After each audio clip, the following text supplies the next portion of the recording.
Hi, my name is Cindy, and today we will be learning about psychodrama in a group setting.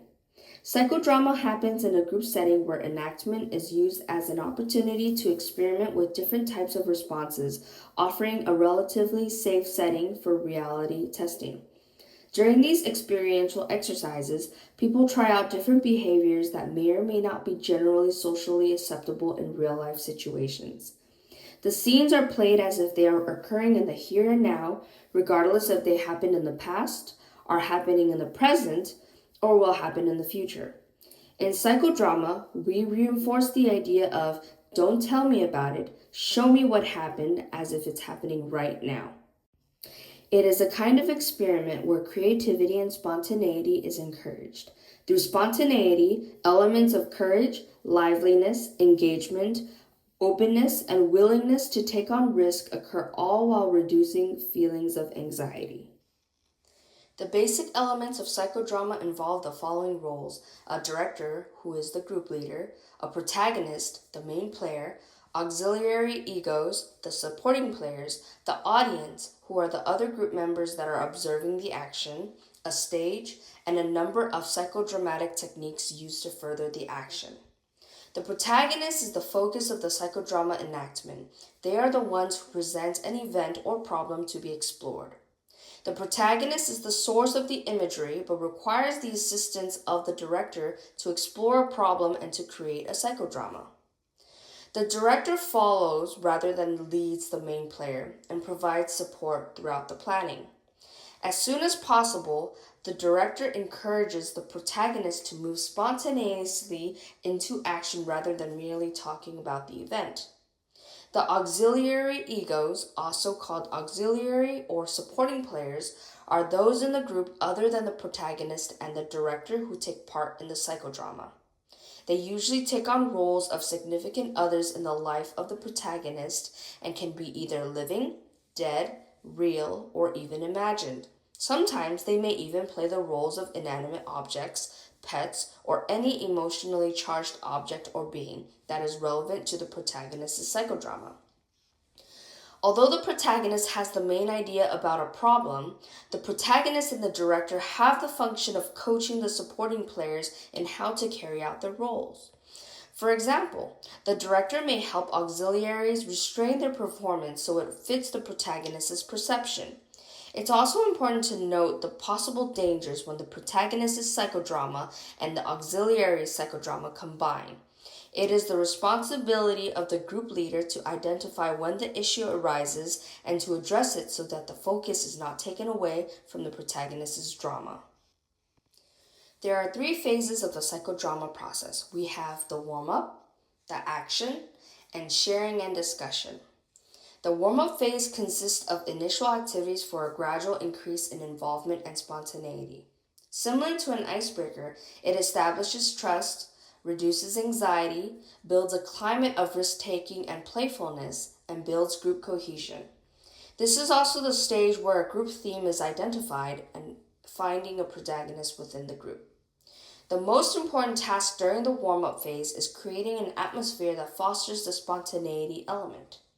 The action phase is where the work happens. It includes the enactment and working through of a past or present situation or of an anticipated event. The goal of this phase is to assist members in bringing out underlying thoughts, attitudes, and feelings of which they are not fully aware of. To avoid the risk of losing the energy of the psychodrama, it is important the group leader moves into action as quickly as possible. The sharing and discussion phase occurs after a scene is enacted, and the group leader invites all the group members to express how the enactment affected them personally.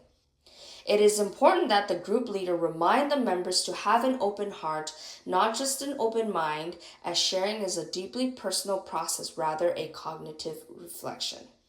Therefore, the group leader should remind the members to not offer advice or analyze, but rather share with the group what their experience was like from the psychodrama and intervene when necessary. Being able to talk about how they were affected by the experience and what they learned is part of closure, which is necessary in this process. There are different therapeutic techniques and procedures used in psychodrama, but for the purpose of this video, we will only be focusing on two. Role reversal is one of the most powerful roles of psychodrama, and it involves looking at oneself through another individual's eyes. In role reversal, the protagonist takes on the part of another personality in the psychodrama. For example, the father can play the daughter's part, while the daughter plays the father. Through this experience, people are able to formulate significant emotional and cognitive insights into the situation from another's viewpoint. This allows us to experience roles that we reject and become aware of the shadow side of ourselves, allowing us to build empathy for others. The second technique is the empty chair technique, which was originated by Jacob Moreno and is famously known to be used in Gestalt therapy. The empty chair represents a figure that is not present. It's used when an auxiliary may not be available for role reversal or when the actual person is too threatened to engage in an encounter. This technique is useful in bringing into consciousness the fantasies of what the other person might be thinking or feeling, and is a useful technique when a psychodrama involves someone who may be absent or has passed away. This technique involves an extension of role reversal, where the protagonist is asked to sit in the empty chair to become the other personality and to speak to themselves, giving them a chance to verbalize what they would like to have heard from that person. This empty chair technique can serve as a way to complete unfinished emotional work and provide closure. While the techniques used in psychodrama are effective in group settings, it is important to also use with discretion depending on the population. Classical psychodrama may be too intense for use with children and adolescents. Some techniques, however, such as role-playing, would be an appropriate skill to use for developing psychosocial skills. In addition, role reversal can give a child a chance to understand the world of others by experiencing the situation through others' eyes. Psychodrama can also be used with people who have English as a second language, specifically the role-playing technique.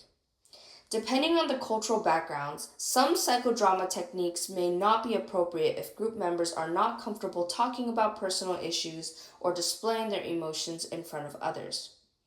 Role-playing techniques can be adapted to structured situations when introducing a new set of specific behaviors to a group.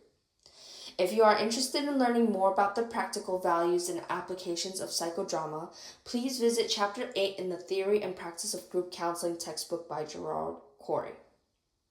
Thank you.